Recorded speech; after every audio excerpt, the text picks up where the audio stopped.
Este es el taller número 5 de ciclismo urbano que hacemos entre la Municipalidad de Curridabat y la Municipalidad de Montes de Oca.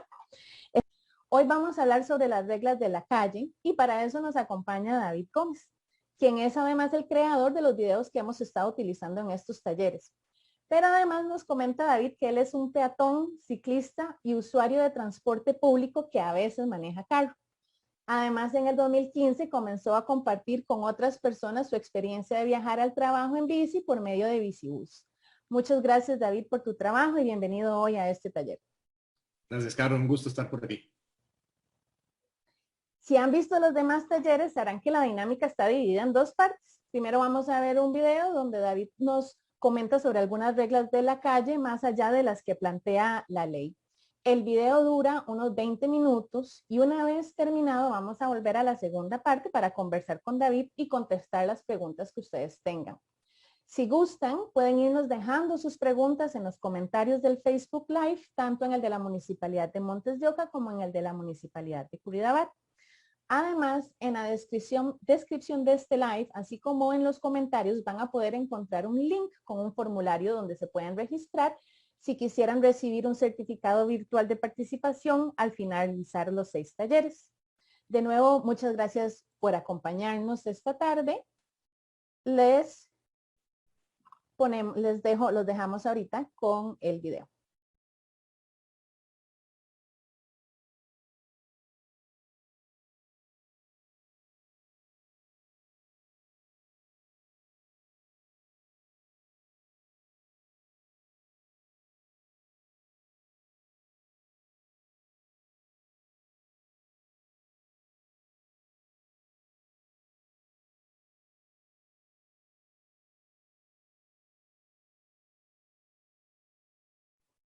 Tenemos un pequeño problema técnico aquí. Un segundo.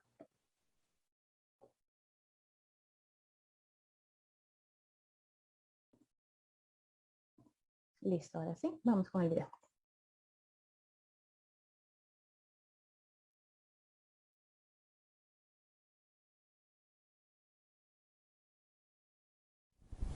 Capítulo 5 del taller de ciclismo urbano, las reglas de la calle.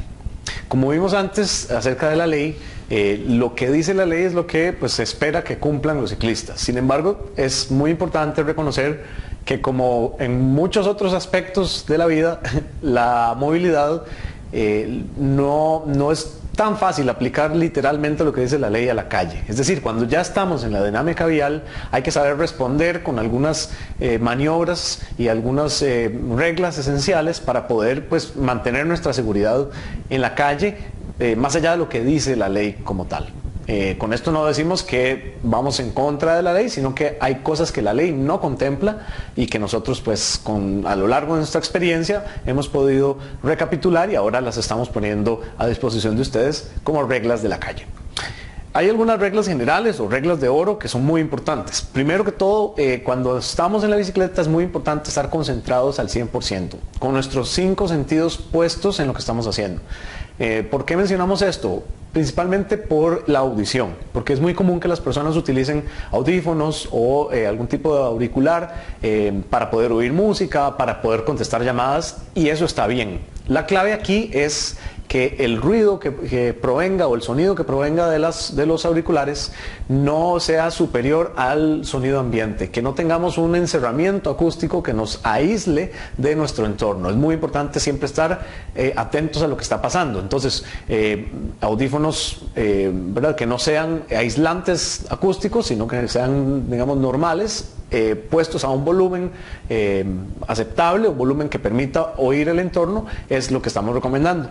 Y parte de lo bonito de la bicicleta es justamente que al exigirnos estar concentrados al 100%, pues también nos desconecta un poco del día a día, ¿verdad? Y de problemas y cosas. Entonces, mientras estamos en el viaje en la bicicleta, estamos concentrados en eso y eso nos hace aliviarnos de muchas otras cosas, ¿verdad? Que tenemos en el día a día.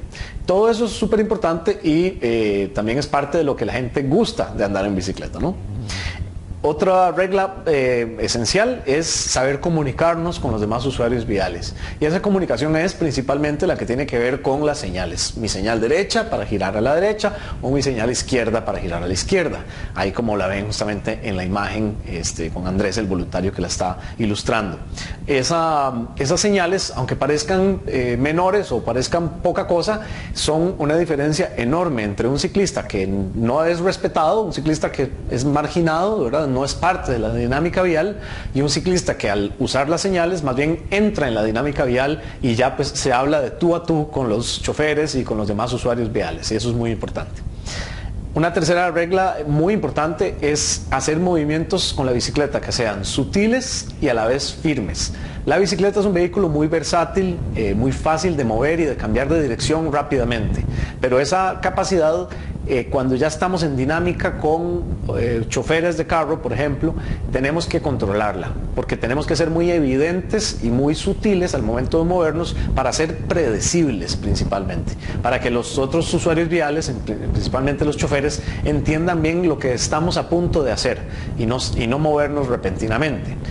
Pero al mismo tiempo esos movimientos deben ser firmes, es decir, deben hacerse con convicción, con propiedad.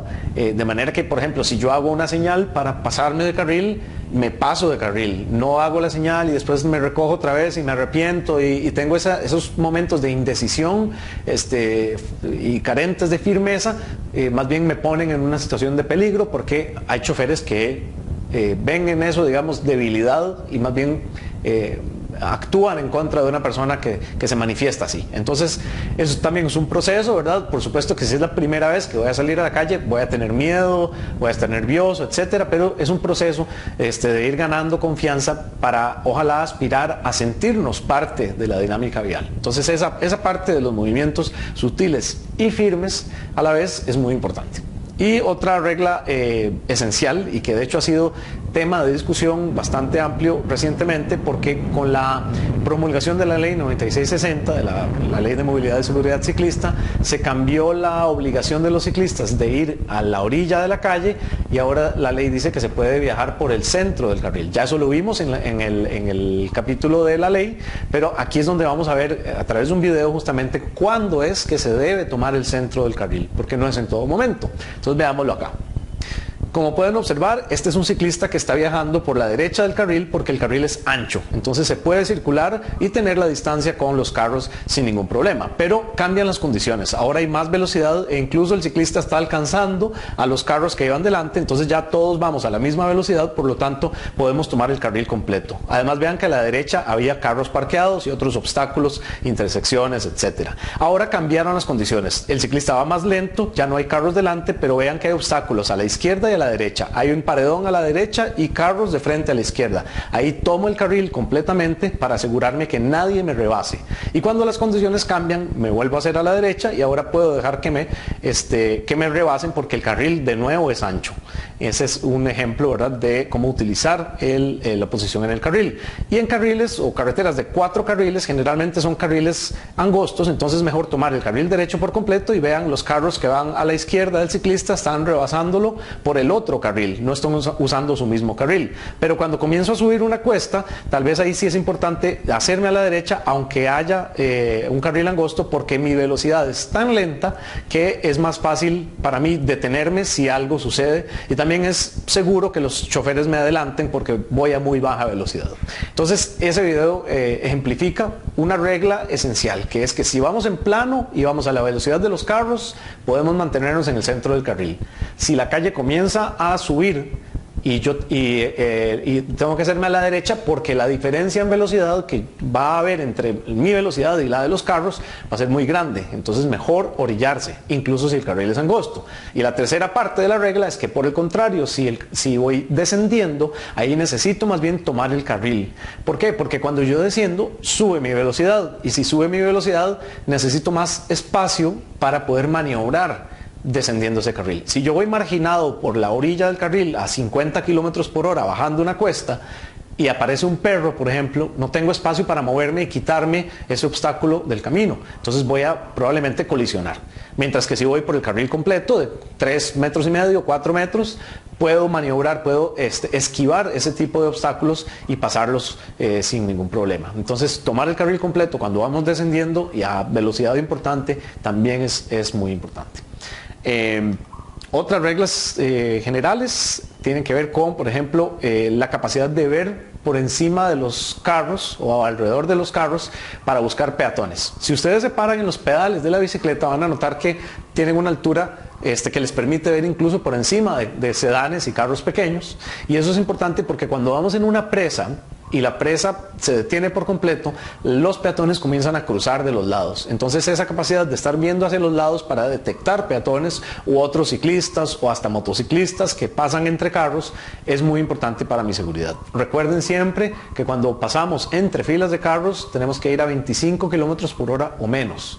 Y como recomendación adicional y regla de la calle, si la presa o las filas de carros se detienen por completo, hay que bajar la velocidad inclusive más, porque cuando están detenidos por completo los carros, ahí empiezan a cruzar los peatones. Con solo que los carros comiencen a moverse, ya los peatones no van a cruzar, entonces uno en la bici puede subir un poco la velocidad, pero mientras la presa sea total y haya carros detenidos, hay que bajar bastante la velocidad por esa posibilidad de que aparezcan peatones.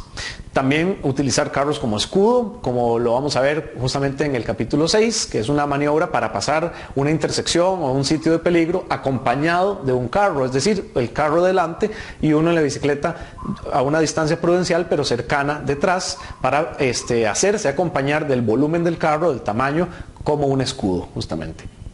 Otra regla importante es escanear la calle, es decir, estar, como decía al principio, muy conscientes de los 180 grados que tenemos al frente. O sea, toda la amplitud de lado a lado de la calle, no solamente al frente donde vamos, sino lo que pueda venir de lado, y estar escaneando la calle frecuentemente es muy importante. Y también hacernos visibles. ¿Y a qué nos referimos en este particular de hacernos visibles? Ya no es al hacerse visible de luces y de chaleco, es el hacerse visible de la posición que tomemos en el carril. Eso de hacernos visibles mediante la posición también lo vamos a ver con más detalle en el capítulo 6 de escenarios de peligro. Otras reglas de la calle importantes tienen que ver con la nueva infraestructura que estamos desarrollando en el país. Poco a poco vamos viendo más ciclovías. Ya vemos en Montes de Oca y San José una ciclovía, digamos, con el estándar que se va a seguir utilizando en el país, que ya está reglamentado. ¿Y cómo es ese estándar? Bueno, en este caso tenemos dos tipos de carriles. Por un lado tenemos los carriles segregados, que son estos que están viendo en la imagen, que son carriles paralelos a la circulación de carros. Además son de circulación exclusiva para bicicletas, excepto que no haya una acera. Si no hay acera a la par, pueden circular también peatones, pero si hay acera, pues los peatones deben circular por la acera.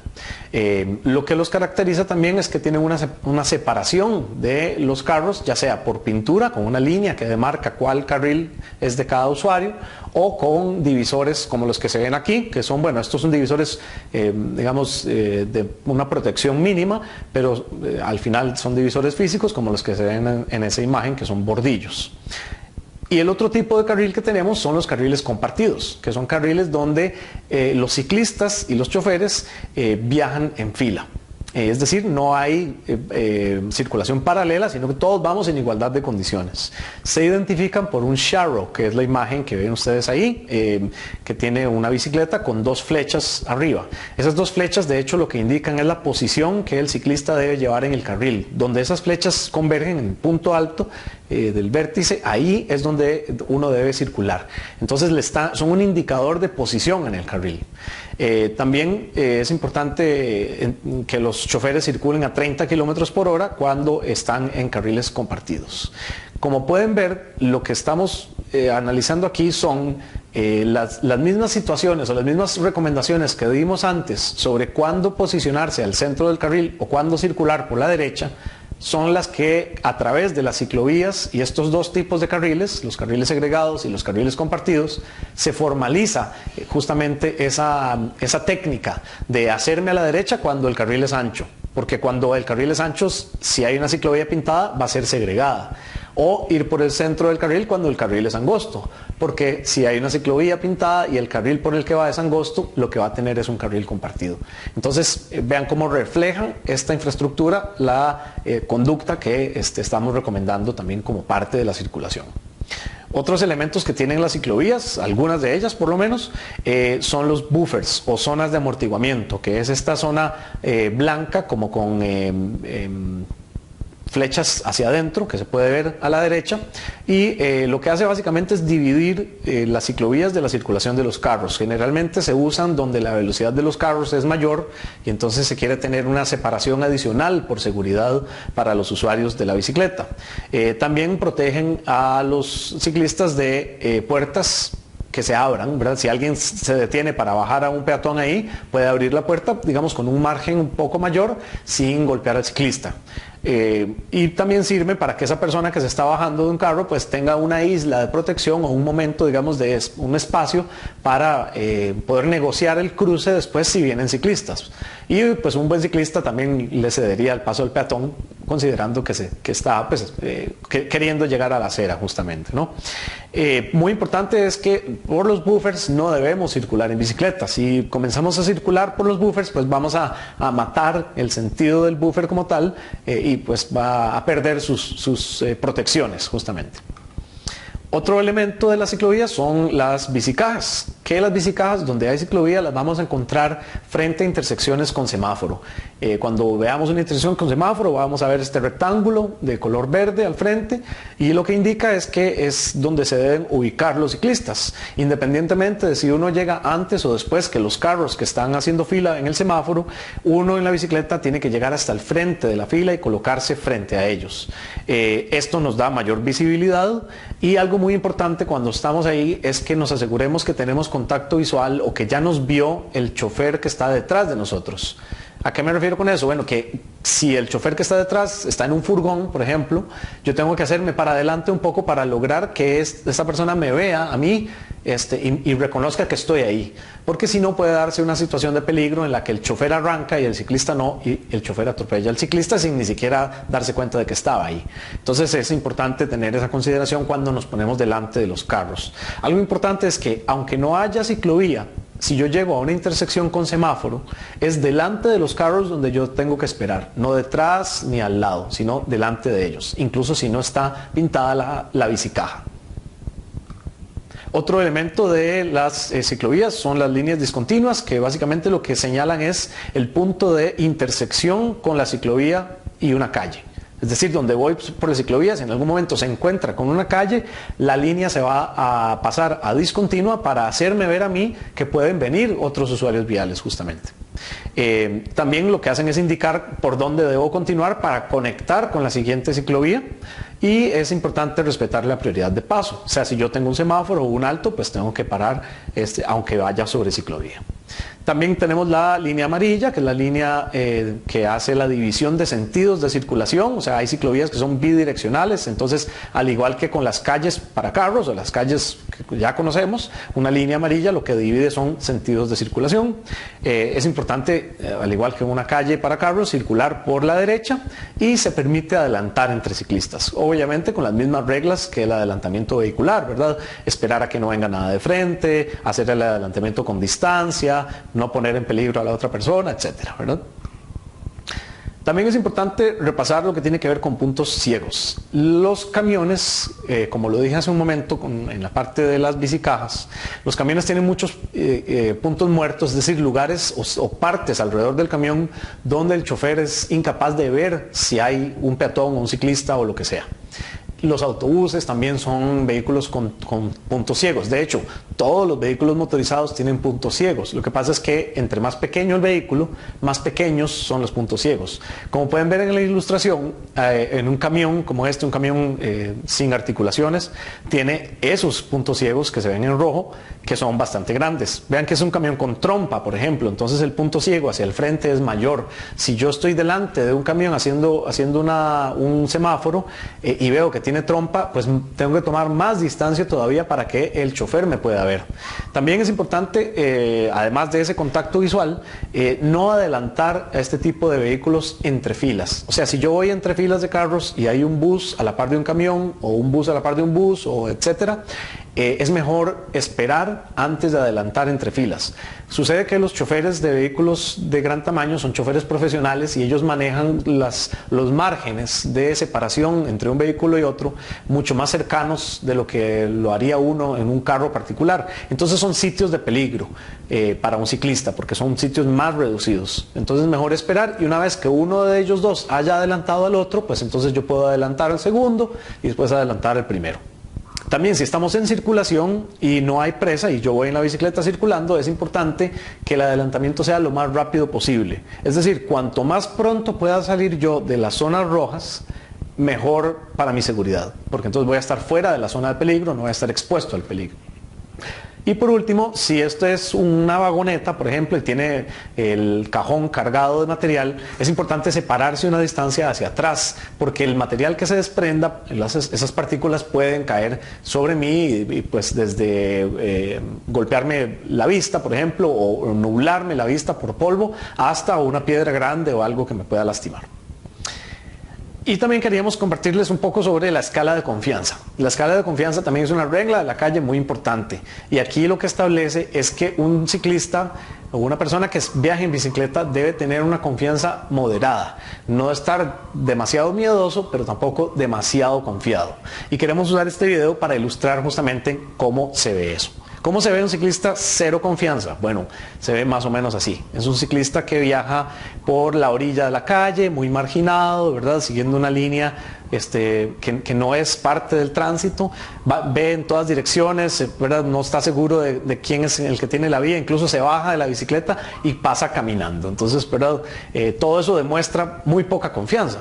Por otro lado, un ciclista en el otro extremo es un ciclista que, usando el mismo ejemplo, ¿verdad? Más bien viene a alta velocidad, a pesar de que tiene que hacer un alto, y llega al alto y ni siquiera lo hace y respeta la señal, ¿verdad? Tiene una mala relación con los demás usuarios viales. Vean el muchacho de la moto como lo vuelve a ver, como diciendo, es irresponsable de la bici. O sea, todo ese nombre no queremos dárselo a los ciclistas. Entonces, el punto intermedio, con confianza intermedia o confianza adecuada, es así: por el centro del carril, como debe ser, respetando las señales, no viene nada y el ciclista ya pues cruza. Es decir, ahí hay un punto de equilibrio justamente, ¿verdad? No hay miedo y marginación, pero tampoco hay exceso de confianza. Hay un punto intermedio. Ese punto intermedio en el que el ciclista muestra confianza a los demás usuarios viales, pero también utiliza la precaución en su favor. Entonces ahí es donde queremos estar. Y de esta manera terminamos el 5º capítulo y nos vemos en el 6º capítulo para ver los escenarios.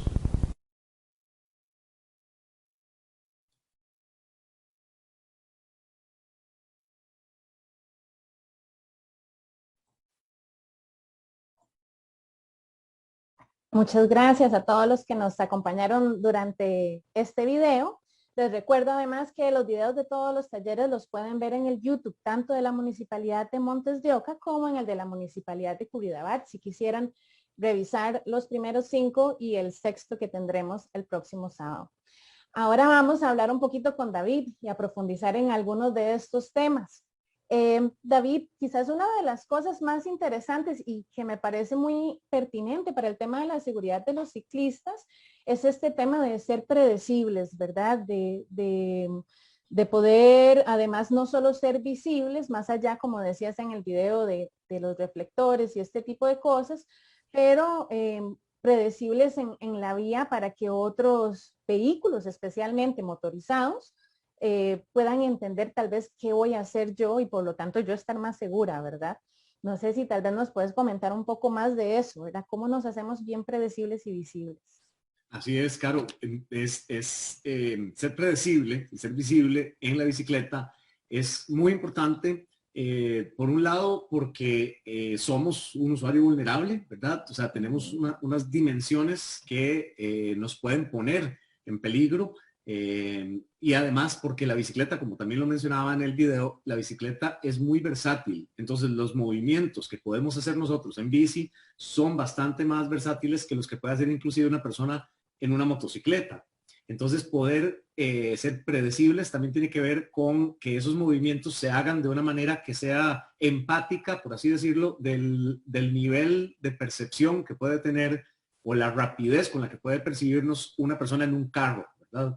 De alguna forma como en ese sentido es como ser un poquito vehiculares, o sea, comportarnos un poquito de forma vehicular. Y digo un poquito porque justamente andar en bici tiene una ventaja sobre la conducción vehicular, entonces también hay que explotar esas ventajas, pero cuando se trata de comunicarse y de ser predecibles, es más bien ser de alguna manera un poco más como un conductor y hacer esas señales bien claras, ¿verdad? Colocarse en el centro del carril cuando es prudente hacerlo para justamente ser visibles a través de la forma en la que nos colocamos ahí. Y eso también tiene un efecto muy, muy importante, que es que nos garantiza o nos ayuda a ganarnos el respeto de las demás personas en la vía, ¿verdad? Ser predecibles y comunicarnos nos ayuda a ser parte de la dinámica vial. Y eso es súper importante cuando estamos en la bici, especialmente porque estamos en una etapa a nivel social de construcción de ese lugar de las personas que circulamos en bicicleta. Claro, creo que este tema de ser predecibles además es muy importante para todos los usuarios de vía. O sea, yo como conductora de vehículo automotor, o de carro, de chofer, perdón, de bus o de cualquier otro tipo de vehículo, tengo que además tratar de, como decía, ser empático y más o menos adivinar qué podría pasar, ¿verdad? ¿Qué movimiento podría hacer esta bicicleta? ¿Qué movimiento va a hacer el peatón que veo en la esquina con ganas de cruzar? ¿Verdad? Y ese tipo de cosas. Y igual del otro lado, el ciclista, ya sea que sea chofer o no sea chofer de carro, también tener, ¿verdad? No solo ser predecible él, sino la capacidad de predecir si el carro se me va a tirar en la esquina o no, si el carro ya me vio, por ejemplo, que es algo muy importante, ¿verdad? De siempre tratar de ser muy conscientes. Decías esto de hacer las señales. Creo que eso de hacer las señales es algo muy importante porque tal vez a alguna gente le da pena, ¿verdad? O no conocen muy bien qué señales. No sé, tal vez hay alguna manera en que uno se puede ir acostumbrando a hacer esas señales. Porque Claro. tal vez también no es tan fácil hacerlas, ¿verdad? Si me da miedo, soltarme. Completamente. O sea, cuando uno aprende a andar en bicicleta, ¿verdad? Una de las cosas que busca es como la seguridad que te da tener las manos en la manivela todo el tiempo. Entonces, pasar de eso a soltar una mano para hacer una señal, pues es un proceso, ¿verdad? Entonces, es muy importante también que practiquemos eso poco a poco, que vayamos familiarizándonos con la maniobra de soltar la mano y que por supuesto eso lo hagamos inicialmente en un lugar controlado, ¿verdad? En una calle residencial donde tengamos, ¿verdad? Condiciones que lo permitan o inclusive en una plaza, ¿verdad? O un espacio no vehicular donde se pueda hacer sin que haya interacción con conductores. Y poco a poco el lograr, bueno, por un lado, soltar la mano para hacer una señal clara y precisa, pero también recordar que ese movimiento de señalizar siempre va precedido de un movimiento de ver hacia atrás, porque yo tengo que ver para atrás para ver qué hay, ¿verdad? Si viene alguien, si tengo que esperar, etcétera, y después hacer mi señal para poder completar esa maniobra. Entonces, también volver a ver para atrás sin perder la línea recta de la bicicleta es una habilidad que uno tiene que construir con el tiempo y con la práctica. Entonces es importante de igual manera, ¿verdad? Tenerse uno paciencia para ir poco a poco ganando esa capacidad de poder hacerlo. Y también entender que, o sea, cuando, por ejemplo, uno va subiendo una cuesta y tiene que girar, ahí cuesta más soltarse de la manivela y hacer una señal, porque la manivela la estoy usando para impulsarme. Entonces va a haber situaciones en las que es más seguro no hacer la señal que hacerla, ¿verdad? Pero Claro. eso de igual forma en la dinámica, ya uno poco a poco lo va a ir entendiendo, pero siempre que podamos, que es el 99% de las veces, es muy importante hacer esas señales.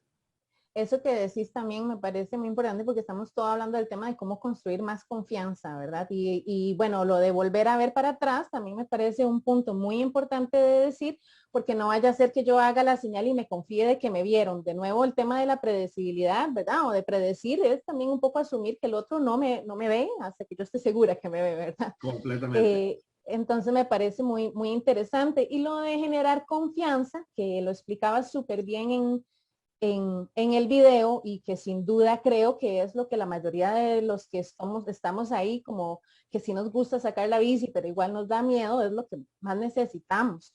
Y creo que eso es de hecho, ahorita la situación actual con esto de las ciclovías en Montes de Oca y en Curridabat nos da un chance de tener dónde más practicar, además de tener áreas seguras para irme acostumbrando un poco más a generar esa confianza. No sé si hay algunas otras ideas o tips como de cómo podemos generar más confianza. Tal vez se me ocurre hacer una misma ruta siempre, digamos, o ir empezando así, para Claro. empezar, digamos. Bueno, el punto que decís sobre que la infraestructura ciclista nos da ese lugar para poder practicar y para sentirnos más seguros, es importantísimo, ¿verdad? O sea, la infraestructura ciclista está hecha precisamente para ese grupo social del que estás hablando, que está, digamos, ya clasificado como el grupo de personas interesadas pero preocupadas. Ese es el nombre que se les ha dado, que es esa fracción grande de la sociedad. De hecho, se considera el grupo más numeroso, el porcentaje aproximadamente del 60% de personas que dicen, sí, mira, yo tengo una bici en la casa, me gustaría ir al trabajo en bici, pero qué miedo me da.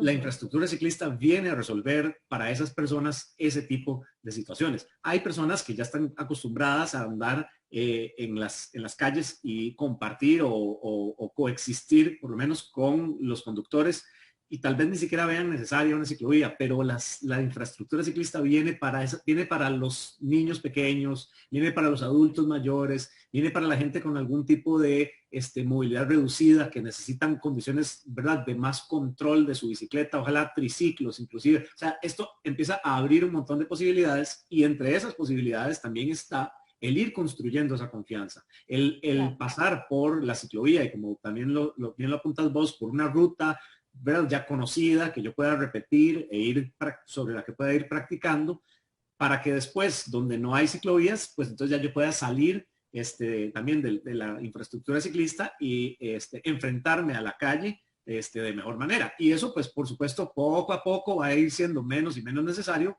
porque este es un proceso que va a seguir creciendo y vamos a seguir haciendo infraestructura ciclista hasta que haya infraestructura en todo lugar, ¿verdad? Esa es, al final, la visión. Entonces, todo esto es temporal, pero efectivamente los que estamos hoy vivos, pues vamos a tener que ir haciendo esos pasos para lograr que esa visión también se concrete.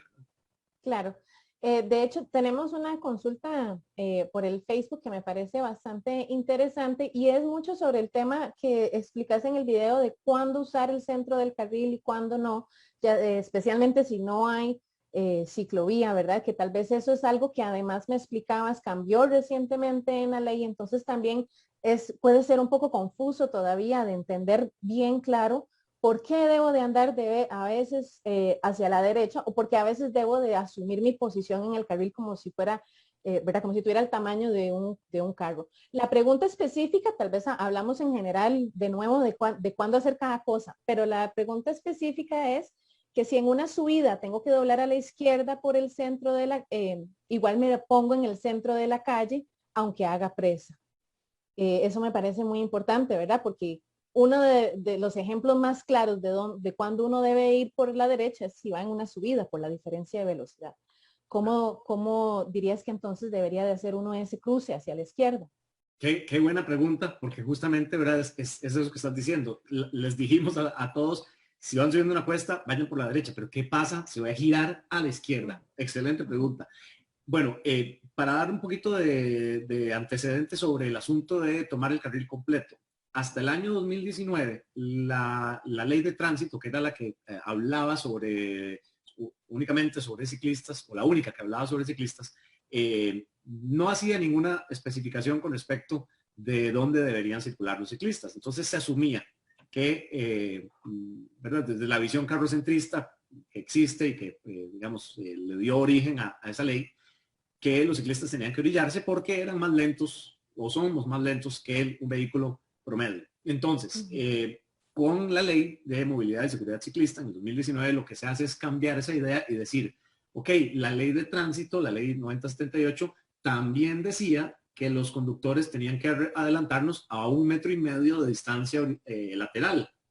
Pero cuando yo estoy circulando en una calle angosta y bajo la premisa de que tengo que ir por la orilla y esta calle no tiene el ancho suficiente para que este chofer permita ese 1,5 metros, entonces yo mismo yendo por la orilla me estoy poniendo en una situación de peligro porque estoy permitiendo el espacio suficiente para que me adelante un conductor, pero no a 1,5 metros. Entonces eso es lo que dio paso a que, como en muchos otros países, en Costa Rica se aprobara una ley en la que diga, bueno, no, ahora los ciclistas van a tener la facultad, ojo que no es un deber, sino una facultad de tomar el carril completo cuando consideren que por su seguridad es más prudente. Y ya en el video explicamos, ¿verdad?, en cuáles condiciones es prudente tomar el carril completo. Cuando yo voy a hacer un giro a la izquierda en una cuesta o en una, igual, o en un plano o en la situación que sea, yo debería pasarme a una tercera posición que es justamente el extremo izquierdo del carril. Ya hemos hablado de dos posiciones, la posición derecha, ¿verdad?, cuando el carril es ancho, el centro del carril, posición 2, cuando el carril es angosto o cuando las condiciones lo exigen, pero existe esa tercera posición que es cerca del final del carril, del extremo izquierdo, para poder girar. Ahí, para poder ponerme yo en esa posición, algo esencial y clave es la señal que yo voy a hacer. Porque todos los conductores que vengan atrás tienen que entender que la razón por la que de repente este ciclista loco está en la mitad de la calle es que va a girar a la izquierda. Porque si yo estoy ahí nada más parado en el centro de la calle, o a la izquierda del carril por el que voy, la gente, ¿verdad?, va a decir, pero ¿qué está haciendo?, ¿verdad? Entonces la señal, primero que todo, es esencial. Y efectivamente, aunque sea en una cuesta, pues esa es la posición que yo tengo que tomar, ¿verdad? En ese caso debería de empezar a subir la cuesta de una vez, entonces, alineada hacia la izquierda. No. Lo recomendable es más bien cuando te estás aproximando al lugar donde vas a girar, a hacer el giro. De manera que porque hay que reconocer que la tercera posición, la posición 3 a la izquierda, es una posición de más peligro, ¿verdad? Muy porque te van a estar adelantando por la derecha, lo cual, ¿verdad?, no es algo que uno quiera. Y traes carros probablemente en la dirección de frente. Entonces hay que minimizar ese tiempo de exposición haciendo más bien la maniobra de pasarme al lado izquierdo lo más cerca que pueda de el giro donde voy a dar.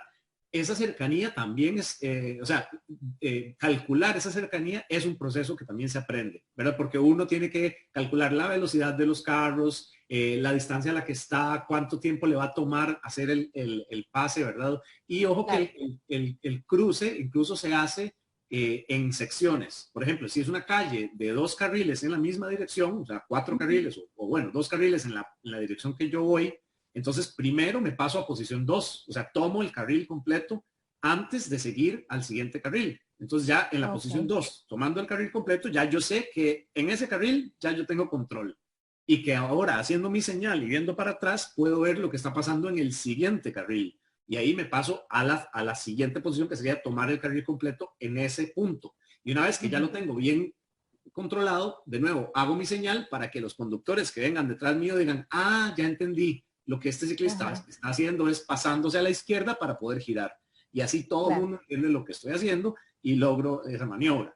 Ahora, eso también, ¿verdad? De nuevo, es una cuestión que se puede ir construyendo como una habilidad. Pero si yo no tengo esa habilidad, también recuerden que existe la posibilidad de simplemente bajarme de la bicicleta y cruzar como peatón. Yo sé que en el video, ¿verdad?, se ejemplifica la falta de confianza justamente con esa maniobra que es bajarse de la bici y cruzar corriendo.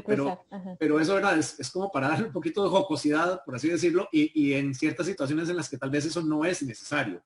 Pero si yo tengo que cruzar una calle que me intimida, pues yo como persona ciclista principiante, no hay nada de malo en que me baje de la bicicleta y caminando, ojalá no corriendo, sino caminando como peatón, ¿verdad?, pida campito y ahí pues poco a poco logre hacer ese cruce. Cuando tengamos mejor infraestructura, por ejemplo, vamos a tener islas de refugio, que las islas de refugio lo que permiten es literalmente refugiar a la persona para que haga ese cruce en 2 fases. Entonces el ciclista, al pasarse al lado izquierdo, ya no queda indefenso en la mitad de la calle, sino que se refugia en esa isla y ya puede esperar que el tránsito en la otra dirección cese para poder hacer ese cruce completo, ¿verdad? Pero eso ya es mirando más hacia allá en la infraestructura. Bueno, y es un proceso igual como lo estabas diciendo un momento antes, ¿verdad? De ir construyendo esa confianza y tal vez entonces si es un giro a la izquierda que yo hago a menudo, puedo empezar bajándome y ahí cruzando a pie con cuidado, ojalá siguiendo las reglas también para los peatones, o sea, cruzando en los lugares donde debería de cruzar,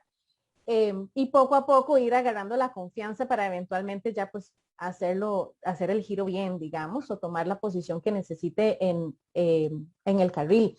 En ese sentido, tal vez creo que una de las cosas importantes como de dejar claro o de volver a nombrar es que entonces yo como ciclista normalmente debo de ser consciente de la velocidad que yo llevo y consciente de la velocidad que pueden llevar o que llevan los carros compartiendo la vía conmigo. Si yo por naturaleza, que es en la mayoría de los casos, aunque quizás si voy cuesta abajo, no sea así, llevo una velocidad más lenta, debería de hacerme hacia la derecha en los lugares en los que es seguro viajar por la derecha. Cuando no lo es, porque no hay suficiente campo para que me pasen por la izquierda los carros, tengo el derecho de ir en el centro del carril para protegerme, ¿correcto? Sí, exacto. Para que tal vez lo pongamos así como más simplificado en ese sentido.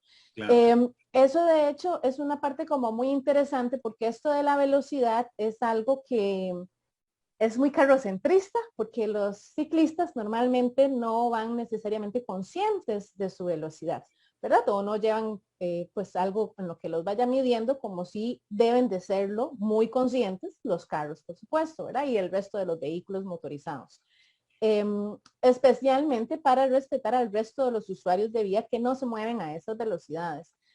En este sentido, tal vez hablemos un poquito es importante como ciclista yo tener concepción de mi velocidad, cuándo tengo que ser más cuidadoso o menos cuidadoso, o es algo que realmente no tengo que pensar mucho, vale la pena que yo sepa más o menos a qué velocidad viajo. Tal vez hablemos un poquito de la gente en general o cuál es el promedio de la velocidad de los ciclistas para que también quienes nos ven que manejan en carro o que andan normalmente en carro tengan esa concepción de esa diferencia de velocidades.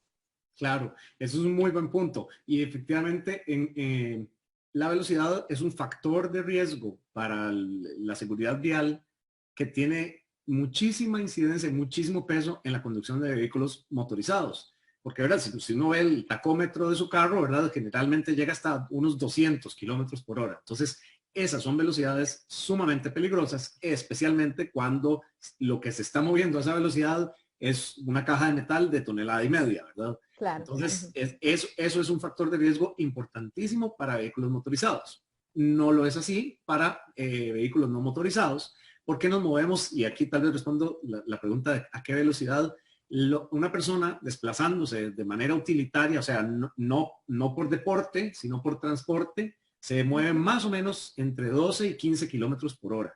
Entonces, esa velocidad es una velocidad muy segura. De hecho, ahí es donde, por ejemplo, asuntos como el casco, ¿verdad? Entran en debate sobre, bueno, ¿es necesario andar un casco en bicicleta cuando yo me muevo a 12 kilómetros por hora? Bueno, hay gente que dice que no. Hay mucha gente que dice que no. Y los países que mejores números de desempeño, seguridad vial de ciclistas tienen, justamente no tienen la obligación de utilizar casco para esto. Pero justamente en esos mismos países, la gente que hace ciclismo por deporte y que saben que se van a mover a 25, a 30 o a 50 kilómetros por hora, sí utilizan casco, ¿verdad? Entonces ahí, si la velocidad es un factor de peligro para ciclistas, depende mucho del uso que le estemos dando a la bicicleta. Claro. Pero no, en términos generales, en infraestructura ciclista, en la ciudad, en estos dos cantones, por ejemplo, lo que más vamos a estar viendo es ciclistas utilitarios a 12 o 15 kilómetros por hora. Ahora, cuando hay condiciones variables, como por ejemplo, cuando hay espacios compartidos con ciclistas, perdón, con peatones, que los hay, por ejemplo, hay partes de ciclovías en Costa Rica donde no hay a la par una acera. Y recuerden que en el video yo lo decía, cuando no hay una acera a la par, los peatones tienen el derecho de usar la ciclovía. Entonces, y pues eso también tiene todo que ver con la convivencia y la empatía de, bueno, si no hay una acera, claro, este es el mejor lugar para usted, señor peatón, porque yo no quiero que usted camine por la calle con los carros que van, ¿verdad?, a velocidades peligrosas. Prefiero 1000 veces que camine por aquí, donde estoy yo ciclista, y yo como ciclista voy a controlar más mi velocidad. Esos lugares donde se comparte el espacio ciclista con peatones, generalmente tiene una velocidad tope de 10 kilómetros por hora. Entonces, hay ejemplos de ciclovías que son así. Por ejemplo, en Cartago hay una sección de ciclovía que tiene un espacio compartido con peatones y ahí es donde uno tiene que regular esa velocidad. Lo interesante de la bicicleta es que la regulación de la velocidad es sumamente intuitiva. O sea, uno muy fácilmente puede darse cuenta si va rápido.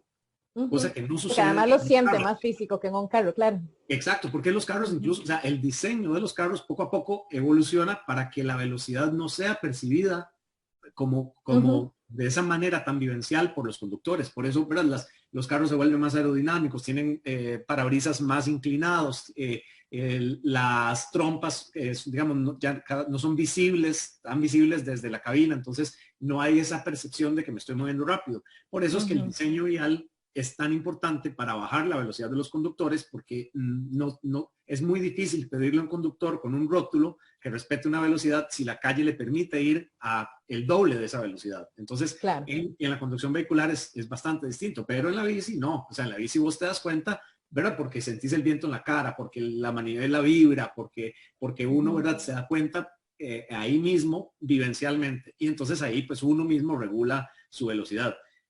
Habrá momentos en los que sí es importante que la infraestructura ciclista contemple, por ejemplo, si hay un cruce peatonal ciego o un cruce peatonal, ¿verdad? Que está después de un giro en la ciclovía, entonces una persona que viene en bici no puede con mucha facilidad ver el cruce de peatones. Bueno, ahí habrá que poner alguna medida de reducción de velocidad para los ciclistas. Un poste en el centro de la ciclovía, por ejemplo, que permita entonces, o sea, que no le permita al ciclista abrirse mucho, sino que pues pase despacio, ¿verdad? Algún tipo de tapones en la calle, ¿verdad?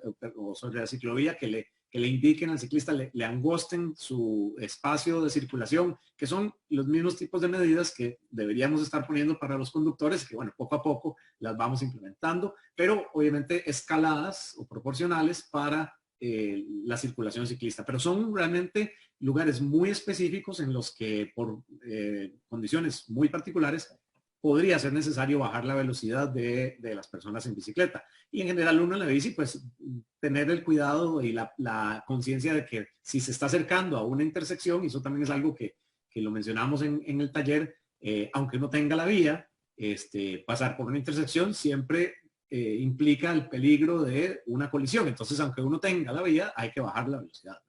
Claro. De hecho, bueno, eso me parece muy importante, que la velocidad realmente es algo que hay que tomar en cuenta, más que todo con respecto al resto de los usuarios de vía, ¿verdad? O sea, los carros deben de tomar en cuenta su velocidad, porque de lo contrario ponen en riesgo no solo a los otros automóviles, sino que a los otros usuarios de vía como ciclistas, peatones y otros tipos de transportes.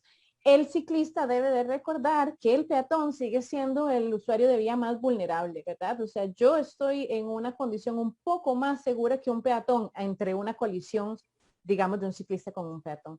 Entonces, tal vez muy importante, ¿verdad? Que recapitulemos en ese sentido, que como ciclista la velocidad, es importante tener conciencia de mi velocidad, especialmente si comparto con peatones o, como decía, si voy a llegar, por ejemplo, a una intersección, a un alto o a un semáforo donde por la cantidad de carros que hay frente a mí no veo que hayan peatones o no veo qué está pasando más adelante, pero tengo que bajar la velocidad asumiendo que es muy probable que hayan peatones o que me pueden salir en cualquier momento cruzando la calle peatones. Así es. En ese sentido, tal vez conversemos un poquito precisamente de esto de los altos y los semáforos.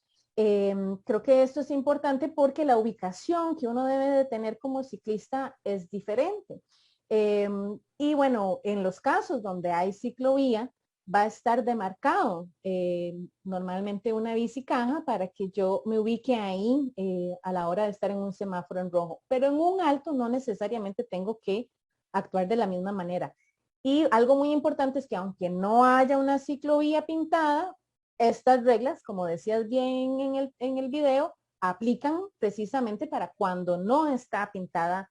Bueno, aplican en los dos casos, pero lo más importante además es seguirlas cuando no están pintados o no hay esta otra cicloinfraestructura que yo pueda ver, ¿verdad? O entender y me diga claramente a dónde debería de ubicarme. Entonces, tal vez hablemos de la diferencia entre llegar a un alto y llegar a un semáforo. ¿Qué debo de hacer cuando llego a un semáforo haya o no haya bicicaja, pero especialmente si hay bicicaja. Claro, eso es otro muy buen punto. Y recordemos que lo más importante es que cuando uno se aproxima en la bicicleta a una intersección es asegurarse de no colocarse en una posición en la que la dinámica de la intersección, o sea, los giros que se puedan dar, me vayan a poner a mí en peligro. Entonces, para controlar, para impedir eso, lo importante es lo que llamamos controlar la intersección. Y ahí de nuevo es uno de esos ejemplos en los que para controlar la intersección tenemos que variar nuestro comportamiento para comportarnos un poco más vehicularmente. Entonces, ¿qué implica eso? Llegar por el centro del carril a la intersección. Si tenemos la fortuna de ir por una ciclovía que llega a una intersección con semáforo, vamos a encontrar una bicicaja. ¿Y para qué es la bicicaja? Justamente para tomar el centro del carril y controlar la intersección. Si llegamos a una intersección que no tiene ciclovía, pero tiene un semáforo, vamos a hacer el mismo movimiento, ¿verdad? Nos vamos a imaginar esa bicicaja y buscar ese lugar delante de los conductores, del primer conductor, para ocupar ese lugar prioritario y así tener control de la intersección.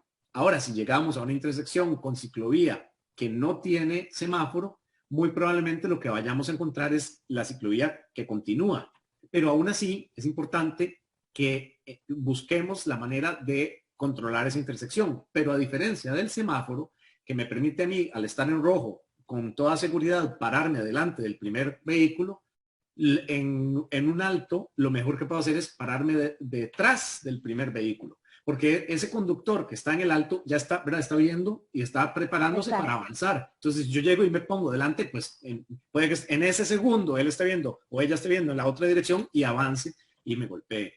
Por el contrario, colocándome detrás de ese primer vehículo, entonces voy a permitir que esa persona salga y ya pues quien está detrás del el siguiente conductor va a entender que yo lo que estoy haciendo es pasándome al centro para llegar a la intersección del primero y hacer lo mismo que acaba de hacer el conductor de adelante y entonces ya pasar a esa intersección. Y si era con ciclovía, pues entonces apenas cruzo la intersección por el centro, vuelvo a tomar a la derecha para continuar por el carril segregado, o si era compartido, pues continuar por el centro, ¿verdad? Ya sabemos esa dinámica. Y si no había ciclovía, lo mismo, ¿verdad? Si la calle es ancha, pues después de pasar a la intersección, me orillo, y si es angosta o hay condiciones que lo requieren, continúo por el centro del carril, ¿verdad? Entonces eso es más o menos la forma de aproximarse. Quería devolverme, Carlos, nada más un segundito a lo que estaban mencionando, a ver si me acuerdo, sobre la velocidad. Hay otra situación en la que tenemos que controlar la velocidad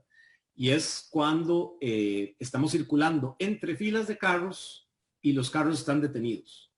Cuando hay una presa, ¿verdad? Que, por ejemplo, hay un semáforo en rojo y es una calle de 2 carriles en la misma dirección, entonces ya todo el mundo está en la fila y yo como ciclista voy adelantando entre las filas para llegar a esa bicicaja, sea pintada o imaginaria, pero esa bicicaja donde me voy a colocar.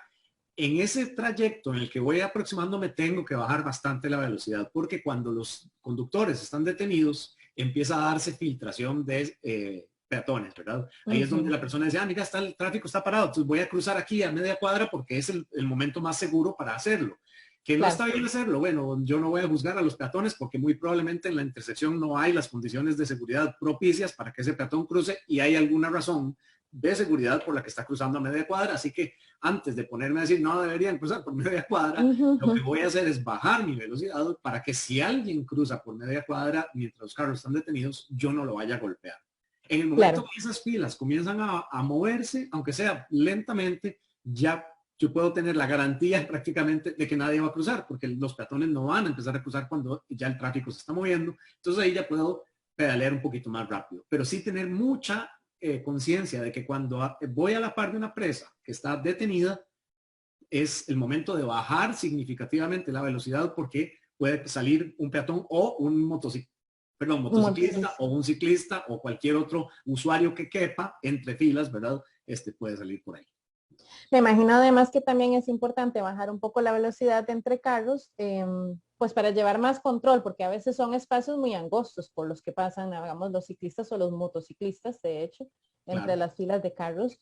Y también, pues uno corre más riesgo, ¿no? De repente tal vez sí tocar un carro si golpear algo y al fin y al cabo quien va a quedar, quien tiene más problemas o más vulnerabilidad es el ciclista. E incluso un conductor podría abrir una puerta, por ejemplo, si el carro está detenido. Has visto que, no sé, a uno de repente en el carro se le cae el celular en el piso y abre la puerta para ver si, ¿verdad? Si lo tiene ahí en una lija, en uno de esos toques, puede uno golpearse con la puerta, ¿verdad? Entonces, otra buena razón. O sea, carros detenidos son carros que permiten o cruce de peatones o apertura de puertas. Entonces, o apertura de puertas. Significa cuidado, ¿verdad? Claro. Bueno, David, muchísimas gracias por todo lo que nos has compartido hoy, por todos los videos que además hemos estado utilizando en estos talleres. Así de hecho vamos concluyendo este quinto taller de ciclismo urbano sobre las reglas de la calle. Les recuerdo que todos estos videos de los talleres los pueden ver en los canales de YouTube, tanto de la Municipalidad de Curridabat como en la de la Municipalidad de Montes de Oca. Nuestro último taller es el próximo sábado 25 de septiembre a las 10:30 de la mañana y vamos a estar hablando sobre diferentes escenarios de peligro que podemos encontrarnos al andar en bici en la ciudad. Ojalá que todos nos acompañen. Yo les recuerdo además que estos talleres son parte de la campaña de Ciclovía al Este y del proyecto llamado Fomento del Ciclismo Urbano en Montes de Oca y Curridabat. Este proyecto busca implementar más de 30 kilómetros de ciclovías en ambos cantones. Es parte del programa Euroclima Plus, el cual es financiado por la Unión Europea.